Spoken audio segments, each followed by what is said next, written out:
সম্মানিত ভিউয়ার্স, আসসালামু আলাইকুম ওয়া রাহমাতুল্লাহ। বিসমিল্লাহির রহমানির রহিম। আমি সবসময় ভিডিও করি, হয়তো আপনারা জানেন যে সমসাময়িক যে কোনো বিষয় নিয়ে কথা বলি। আজকে আমি যে বিষয় নিয়ে কথা বলবো সেটা হচ্ছে দুর্গাপূজা। আপনারা অবশ্যই সবাই লক্ষ্য করছেন যে ইন্টারনেটে একটা বিষয় নিয়ে সবাই কথা বলতেছে, সেটা হচ্ছে হিন্দু ধর্মদের সবচেয়ে ধর্মীয় উৎসব, বড় যে উৎসবটা সেটা হচ্ছে শারদীয় দুর্গাপূজা। সাম্প্রদায়িক বাংলাদেশ সেই ভ্রাতৃত্ব বন্ধনের আবদ্ধ হওয়ার জন্য বিভিন্ন অনুষ্ঠান কালচারের সাথে যুগ যুগ ধরে ধর্মীয় রীতিনীতিকে উপেক্ষা করে সমষ্টিগতভাবে সবাই ওই ধর্মের উৎসবকে উদযাপিত করার জন্য একত্রিত হয়। ধর্মীয় দিক থেকে বাধ্যবাধকতা এবং ধর্মীয় দিক থেকে বাধা বিঘ্ন উপেক্ষা করে প্রচলিত রাজনীতি এবং নিজের পপুলারিটি এবং সমালোচনার ঊর্ধ্বে থাকার জন্য এখানে যে যে ধর্মের হোক না কেন বিপরীত ধর্মের লোকদের উৎসবের সাথে সন্তোষজনক একত্রতা প্রকাশ করে। তো আমি আসলে বিষয়টা ছোটোবেলা থেকে আমাদের এলাকা, যেটা আমি যেখানে বড় হয়েছি, সাধারণত মুসলিম অধ্যুষিত এলাকা, যার কারণে এই ধরনের কালচারের সাথে আমরা পারস্পরিক মিলিত হতে পারিনি। তবে যে বিষয়টা আমি বলতে চাই সেটা হলো, কোনো ধর্মীয় প্রধান যদি পূজা বা এ ধরনের অনুষ্ঠানের সাথে শুভেচ্ছা বিনিময় করে বা অভিনন্দন জ্ঞাপন করে, সেক্ষেত্রে তার ধর্মগ্রন্থ, আমার ধর্মগ্রন্থ কী বলে, সেই মেসেজটা আমি আপনাদের সামনে তুলে ধরতে চাই। আমার উদ্দেশ্য এটা নয় কাউকে ছোট করা। আমার উদ্দেশ্য শুধু এতটুকুই যে আমি যতটুকু জানি সেটা যেন রেফারেন্সের আলোকে আপনাদেরকে সেই মেসেজটা থ্রো করতে পারি। আপনারা সবাই জানেন যে এই পুজো উপলক্ষে বিভিন্ন রাজনৈতিক দল শুভেচ্ছা জ্ঞাপন করেছে, সর্বাত্মক সহযোগিতা করেছে। যাই করুক না কেন, যা কিছু করুক না কেন, আমি সবাইকে ওয়েলকাম জানাবো না এবং তার বিরোধিতাও করব না। আমি শুধু তাদেরকে আমার মহান আল্লাহ, আমার মহান রব তাদেরকে যে মেসেজটা দিচ্ছে, শুধু সেই মেসেজটা আমি থ্রো করব। আল্লাহ রাব্বুল আলামিন তার পবিত্র কোরআনুল কারিমে সূরা আল-লুকমানের ভিতরে স্পষ্টভাবে বলেছেন, ইন্নাশ শিরকা লাজুলমুন আযীম, নিশ্চয়ই শিরিক হচ্ছে সবচেয়ে বড় গুনাহ।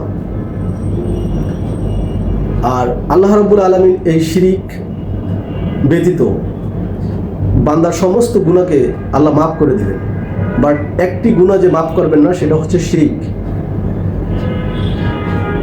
এখন আমি, আপনি যারাই মুসলমান, যারা পূজার সাথে সহযোগিতা, নিরাপত্তা, সাফল্যমণ্ডিত করার জন্য প্রচেষ্টা, এটা কি শিরিকের অংশ হবে? এবং কোনো রাজনৈতিক দলের প্রধান যদি শুভেচ্ছা জ্ঞাপন করে থাকে, সেটা কোন পর্যায়ে যেয়ে পৌঁছবে? তো আমি আমার ক্ষুদ্র জ্ঞান থেকে যতটুকু বুঝতে পেরেছি, আপনি যদি রাষ্ট্রপ্রধান হন, আপনার রাজনৈতিক দল কিন্তু আপনি রাষ্ট্রপ্রধান নয়। যদি আপনি রাষ্ট্রপ্রধান হন আর আপনাকে যদি এই রাষ্ট্রের অভিভাবক হিসাবে সমস্ত সর্বোত্তম জনগণ যদি আপনাকে মেনে নেয়, আপনার দায়িত্ব হবে আপনার সেই রাষ্ট্রের অভিভাবক হিসাবে সমস্ত ধর্মাবলম্বী এবং সমস্ত ধর্মালয় এবং সমস্ত ধর্মীয় উৎসবকে প্রমোট করা নয়, নিরাপত্তা দেওয়া।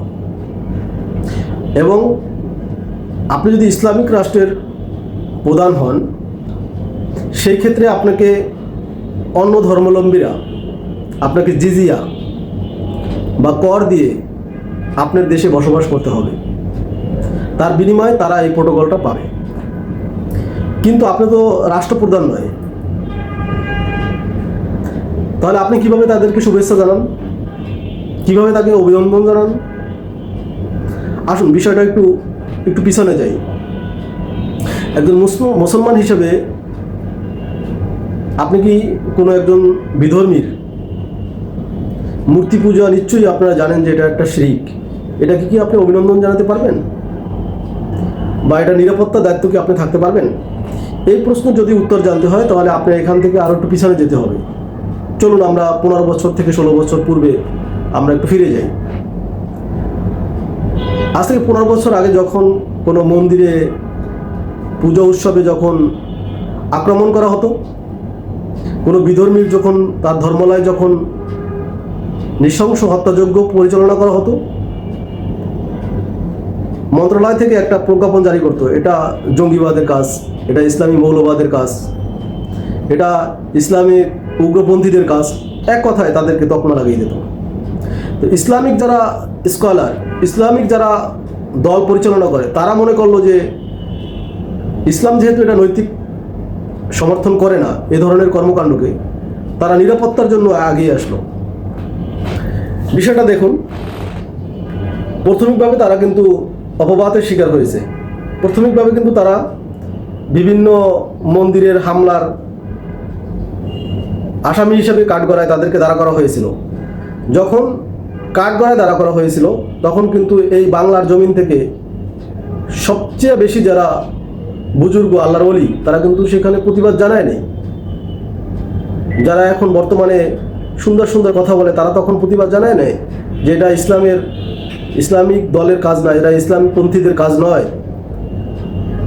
আজকে যখন তারা চিন্তা করলো যে এই দোষ এড়াবার জন্য আমাদের কি প্রচণ্ড, আমাদের কি এটা পাহারাদার হতে হবে, আমাদের কি এটার পাহারাদার হতে হবে যেন আমাদেরকে কেউ আমাদের তকমা না লাগাতে পারে। আর এটা আল্লাহ রাব্বুল আলামিন বলছেন, তোমরা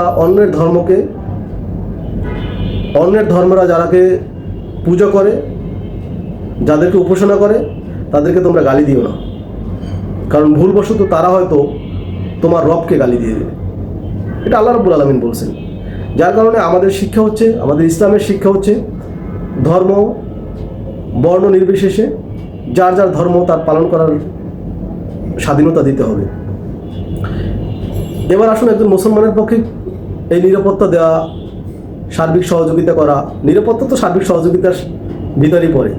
তো নিরাপত্তা দেওয়া কতটুকু যৌক্তিক? আমরা হয়তো জানেন যে আমাদের নিরাপত্তা কর্মী যারা কাজ করে, বিশেষ করে আইন শৃঙ্খলা বাহিনীতে 90% মুসলমান। যেহেতু আমরা মুসলিম অধ্যুষিত একটি দেশ, RAB, BGP, military, army force এবং পুলিশ, তারা ম্যাক্সিমামই হচ্ছে যে আমাদের মুসলিম। তো একজন মুসলিম যখন পূজা উদযাপনের জন্য, শৃঙ্খলার জন্য কাজ করে, তার মানে কি এই যে তিনি শিরিকের সাথে সরাসরি জড়িত? না, এমনটা বলা যাবে না। একটা শিরিক যখন খুব কঠিন হয়, একটা শিরিকের গুনাহ যখন আল্লাহ অযোগ্য করে মাপের, তখন তার ক্যাটাগরিটাও আল্লাহ রাব্বুল আলামিন খুব কঠিনভাবেই প্রসেসিং করে। চাইলে না আর শিরিক হয়ে গেল। আল্লাহ রাব্বুল আলামিন যখন মাপ করবে না, বিষয়টা বুঝতে হবে, বিষয়টা প্রস্তুতি পর্ব থেকে শুরু করে একদম ফিনিশিং পর্ব পর্যন্ত খুব গুরুত্বপূর্ণ এবং খুব জটিল একটা পথ। বুখারী শরীফের একটা হাদিস আপনারা সবাই অবগত আছেন, ইন্নামাল আমালু বিন্নিয়াত। সমস্ত কর্মকাণ্ড, সমস্ত আমল তার নিয়াতের উপরে নির্ভরশীল। এখন একজন মুসলমান যখন পূজা মণ্ডলে যায়, সবচেয়ে নিকৃষ্ট একজন মুসলমানও যখন পূজা মণ্ডলে যায়, সে সমাজের একদম চতুর্থ শ্রেণীর মুসলমান। আল্লাহ আমাকে এভাবে কথা বলার জন্য আল্লাহ আমাকে মাফ করুক, আমি বুঝাতে চাচ্ছি যে সে ইসলাম সম্পর্কে একদম কম জানে। সেও কখনো পূজা মণ্ডপে যায় কোনো মূর্তি বা কোনো দেবতার কাছে নিজেকে উৎসর্গ করার জন্য না, বা কোনো কিছু চাওয়ার জন্য না। তাহলে শিরিক কিভাবে হবে? শিরিক হবে তখন যখন আপনি সেই দেবতার কাছে কল্যাণ চাবেন, যখন ওই দেবতার মাঝে আপনি নিজেকে উৎসর্গ করবেন, যখন আপনি দেবতার কাছে তার প্রসাদ গ্রহণ করবেন। তো আমি যেখানেই ছিলাম সেটা হচ্ছে একজন মুসলমান হিসেবে আমাদেরকে পূজা উৎসব এবং উৎসব মুখর পরিবেশের জন্য সার্বিক সহযোগিতা করা যাবে কিনা। দেখুন, শুভেচ্ছা এবং অভিনন্দন এই দুই বিষয়।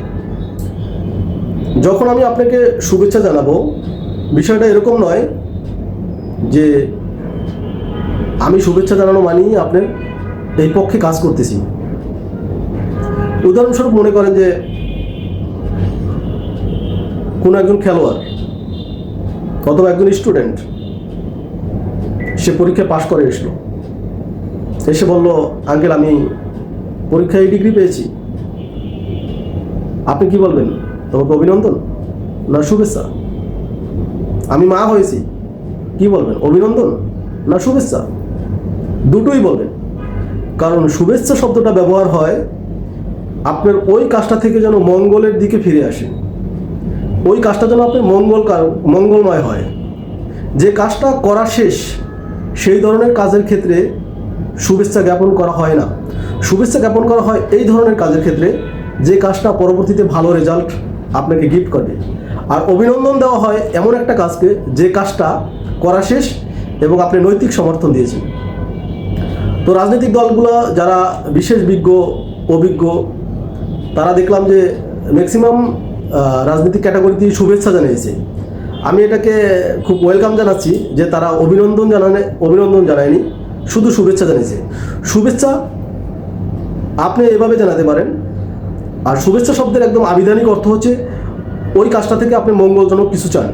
তো আমি যদি পূজা মণ্ডপে যদি কাউকে শুভেচ্ছা জানাই, একথার অর্থ আমার যদি ইন্নামাল আমালু বিন্নিয়াত, যদি আমার নিয়াত সহি থাকে, তাহলে হয়তো আমি এই নিয়াতে তাকে শুভেচ্ছা জানাইছি, তুমি এবারের পূজা থেকে তুমি এই শিক্ষা নাও যে এটা একটা মাটির তৈরি, এখান থেকে তুমি সত্যের পথে চলে আসো। আর সত্যের মাপকাঠি চিরকল্যাণময়, সেটা হচ্ছে পবিত্র কোরআন এবং একমাত্র ধর্ম ইসলাম। তো আমার যদি মনে মনে নিয়াত থাকে যে আমি আমার শুভেচ্ছার মাধ্যমে তাকে ইসলামের পক্ষে দাওয়াত দিলাম, এটা যদি আমাকে দাওয়াতি টেন্ডেন্সিতে আপনি শুভেচ্ছা জানান, তাহলে এটা আপনার কখনোই শিরিকের কাছাকাছিও যাবে না। শিরিক পর্যায়ে তো পড়বেই না, শিরিকের কাছাকাছিও যাবে না। যদি আপনি ভোটের মাঠে নিজেকে প্রেজেন্টেশন করার জন্য, গোল দেওয়ার জন্য যদি শুভেচ্ছা জানান, সেক্ষেত্রে কি শিরিক পড়বে? না, সেটাও হবে না। কারণ আপনি কখনোই তাকে প্রমোট করছেন না যে তোমরা শিরিকের পথে যাও, আপনি একটা দাওয়াতি কৌশল অবলম্বন করছেন। দেখেন, ইসলামিক রাজনীতিবিদরা ইসলাম কায়েমের জন্য তারা মাঠে যেভাবে কাজ করছে, এটা একটি দাওয়াতি কৌশল। তাবলিগ জামাতের লোকের ভাইরা যেভাবে দাওয়াতি কৌশল অবলম্বন করে মসজিদে গিয়ে, জামাত ইসলামের ভাইরা সংগঠনের মাধ্যমে, যারা ইসলামিক লেকচারার আছে তারা বিভিন্ন ওয়াইজিং যারা আছে তারা বিভিন্ন বক্তব্যের মাধ্যমে এক একটা কৌশল এক একজন অবলম্বন করে। আর দ্বিতীয়ত হচ্ছে আপনাকে যে জিনিসটা বলতেছিলাম সেটা হচ্ছে অভিনন্দন। আপনি শুধু অভিনন্দন কাকে জানান? যখন তার প্রাপ্তি ফল আপনার কাছে এসে পৌঁছে, একটা রেজাল্ট এসে আপনার কাছে পৌঁছছে, যে রেজাল্টে আপনি সন্তুষ্ট, এই রেজাল্টটার সাথে আপনি নৈতিক সমর্থন দেওয়াকেই অভিনন্দন জানানো হয়। আমি আশা করি শুভেচ্ছা এবং অভিনন্দনের পার্থক্যটা বুঝতে পেরেছি। আবারও বলি, সমালোচনার ঊর্ধ্বে কেউই নাই। আম্বিয়া আলাইহিস সালাম এবং আমাদের আম্বিয়া আলাইহিস সালামের সাথে আমাদের সাহাবাগণ,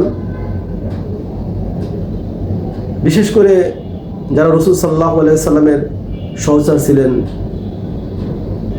তারা ব্যতীত সমালোচনার ঊর্ধ্বে কেউই নয়।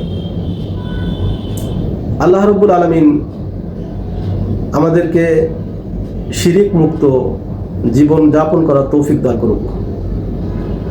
আমিন। আসসালামু আলাইকুম ওয়া রাহমাতুল্লাহি ওয়া বারাকাতুহু।